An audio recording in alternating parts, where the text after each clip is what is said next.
Hai teman-teman, selamat datang di IT News, tempatnya berita aktual dan fakta yang jarang diungkap media lain. Yuk dukung kami dengan cara subscribe, like, komen, dan share, supaya lebih banyak orang tahu apa yang sebenarnya terjadi.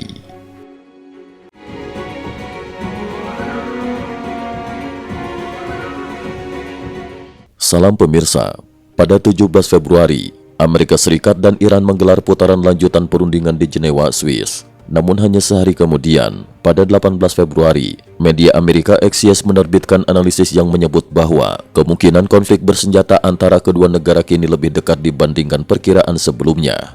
Laporan tersebut menyoroti fakta bahwa di tengah jalur diplomasi yang masih terbuka, Washington justru memperkuat postur militernya secara signifikan di kawasan Timur Tengah.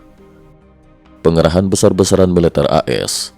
Menurut laporan yang beredar pada 18 Februari, Amerika Serikat telah mengerahkan satu kelompok tempur kapal induk aktif di kawasan, ratusan kapal perusak dan kapal pendukung, lebih dari 170 pesawat angkut militer bersenjata penuh, tambahan lebih dari 50 jet tempur, termasuk F-35, F-22 dan F-16, satu kapal induk tambahan yang sedang dalam perjalanan menuju kawasan.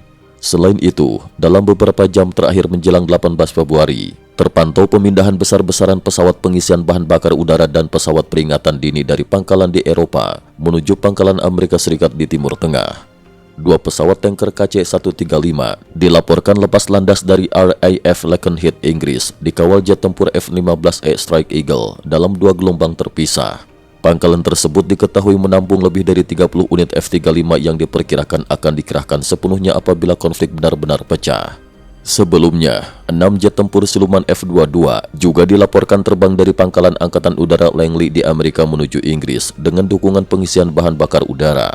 Dalam kurun waktu singkat, tercatat pula 22 pesawat tanker KC-135 dan KC-46, 13 pesawat angkut C-17 dan C-5, serta satu pesawat peringatan dini E-3 bergerak di Amerika menuju Eropa. Seorang pejabat Gedung Putih menyebutkan bahwa skenario yang dipertimbangkan bukan sekadar serangan terbatas, melainkan operasi militer berskala besar yang dapat berlangsung beberapa minggu hingga lebih dari 1 bulan. Kemungkinan keterlibatan Israel juga disebut terbuka. Pernyataan politik, diplomasi di ujung batas. Pada Selasa 18 Februari, Wakil Presiden AS JD Vance dalam wawancara dengan Fox News menyatakan bahwa meskipun putaran kedua perundingan di Jenewa berjalan cukup baik dalam beberapa aspek, masih terdapat garis merah yang belum diterima oleh Iran. Ia menegaskan bahwa prioritas utama Washington adalah mencegah Iran memperoleh senjata nuklir dan bahwa seluruh opsi tetap terbuka. Pemerintah berharap jalur diplomasi tetap bertahan, tetapi keputusan akhir berada di tangan Presiden. Sementara itu, pada 17 Februari, stasiun televisi Israel N12 melaporkan bahwa Gedung Putih telah memberitahu Israel bahwa negosiasi mengalami kebuntuan karena Iran tidak menerima syarat yang diajukan Presiden Donald Trump. Israel siaga tinggi. Di Israel, situasi juga berkembang cepat. Pada 18 Februari, Komandan Komando Front Dalam Negeri Israel, Mayor Jenderal Rafi Milo, dijadwalkan memberikan pengarahan tertutup kepada Komite Urusan Luar Negeri dan Pertahanan Knesset. Fokus pembahasan adalah kesiapsiagaan menghadapi kemungkinan serangan rudal dan drone dari Iran atau proksinya. Sumber-sumber Israel memperkirakan perang bisa pecah dalam hitungan hari, meskipun sebagian pejabat AS menilai masih ada kemungkinan jeda beberapa minggu. Respon Iran, latihan gabungan dengan Rusia. Sebagai respon terhadap pengerahan besar AS, Iran dan Rusia mengumumkan akan menggelar latihan angkatan laut gabungan pada 19 Februari di Teluk Oman dan bagian utara Samudra Hindia. Langkah ini dipandang sebagai sinyal strategis langsung terhadap kehadiran armada AS di kawasan. Sebelumnya, Iran juga sempat mengumumkan pembatasan sementara aktivitas di Selat Hormuz dengan alasan keamanan, jalur yang dilalui sekitar 1/5 pasokan minyak dunia. Waktu dan lokasi latihan tersebut dinilai provokatif karena memperluas area operasi hingga mendekati jalur laut vital, berhadapan langsung dengan kekuatan militer Amerika. Skenario terburuk, operasi militer modern berskala besar. Beberapa analis menyebut bahwa jika serangan udara benar-benar diluncurkan, operasi tersebut berpotensi menjadi salah satu yang paling canggih secara teknologi dalam sejarah modern.